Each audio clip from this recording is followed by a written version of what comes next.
یرمیہ اور دوسرے نبی یہودا کے لوگوں سے بات کر رہے تھے، لیکن انہوں نے کچھ نہیں سمجھا، انہوں نے کچھ نہیں مانا، اور یہ بھی سوچا تھا کہ انہیں کوئی نتیجہ نہیں بھگتنا پڑے گا۔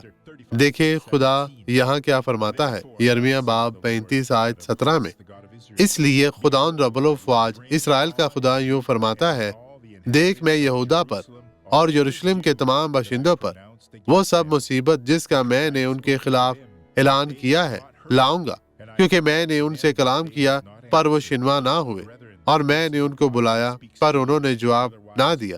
بھائیو سنیں، جائیں جب وہ آپ سے بات کرتا ہے بصورت دیگر نتائج کا سامنا کرنا پڑے گا۔ آئیں دعا کریں۔ باپ، میں ایک شخص کی زندگی میں موجود ہر طرح کی بدی، کمزوری، بیماری کو نکالتا ہوں، اور میں بدی کو حکم دیتا ہوں، بدی اب چلی جا، غائب ہو جا، یسوع کے نام میں، اور آمین۔